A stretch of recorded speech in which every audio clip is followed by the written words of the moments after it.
Hola y bienvenido a este vídeo donde vamos a aprender buenas prácticas a la hora de programar. Primero tenemos que responder a la pregunta de por qué necesitamos buenas prácticas a la hora de programar. En primer lugar, casi ningún software mantiene durante toda su vida el código original, es decir, a cualquier código se le van a hacer muchos cambios. Además, tener buenas prácticas a la hora de programar ayuda a mejorar la lectura del software, permitiendo entender código nuevo mucho más rápidamente. Por último, y al igual que con todos los productos, si se distribuye un código, tiene que estar bien hecho y bien presentado. En primer lugar, vamos a hablar de la indentación a la hora de programar. Se deben emplear 4 espacios como unidad de indentación. Siempre que haya que romper una línea porque no entre una expresión, se tendrá en cuenta lo siguiente. Se romperá después de una coma o antes de un operador. Se alineará la nueva línea con el comienzo de la expresión al mismo nivel de la línea anterior. Si alguna de estas reglas lleva a crear un código confuso de leer, se podrá usar una indentación de 8 espacios. A continuación, veamos un par de ejemplos. El primer ejemplo es sobre cómo romper un método. Vemos cómo se rompe la línea después de la coma y cómo se alinean las expresiones en la siguiente línea. Ahora un ejemplo de cómo y cuándo indentar con 8 espacios. Tenemos esta estructura de if. Si nos fijamos, es confuso, puesto que todo está alineado con 4 espacios y parece que el método hacer algo formase parte del if. Por eso usaremos la indentación de 8 espacios de la siguiente forma.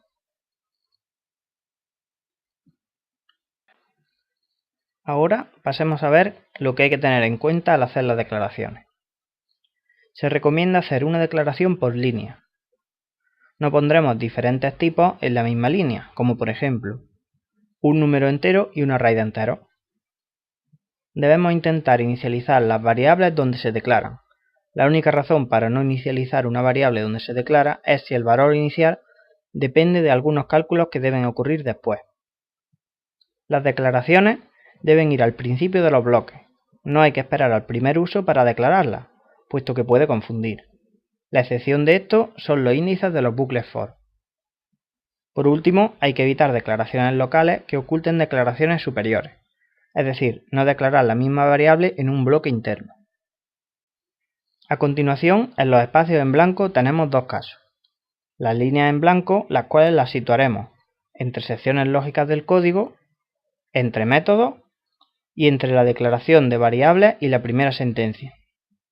Y los espacios en blanco, los cuales irán entre palabras clave y un paréntesis, por ejemplo, entre un while y el paréntesis que viene después de cada coma, entre los operadores binarios y sus operandos, por ejemplo, al sumar varios números o al asignar variables, y dentro de los bucles for después de cada parte.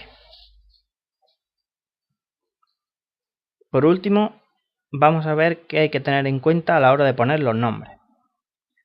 Con respecto a las clases, deben ser sustantivos y si es una palabra compuesta, ambas deben de ir con mayúsculas.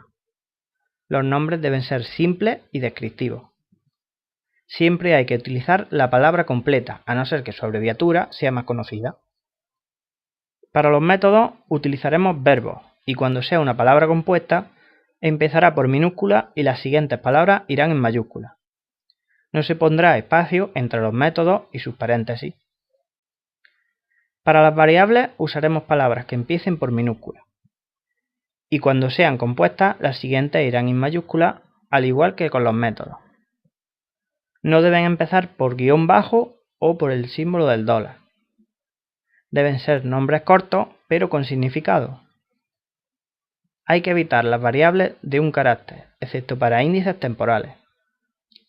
Entre los nombres comunes para estos índices tenemos I, J, K, M y N para los enteros y C, D y E para los caracteres. Y con esto hemos terminado de repasar un conjunto de buenas prácticas que hay que tener en cuenta a la hora de programar. A continuación, elige el próximo vídeo al que quieres ir.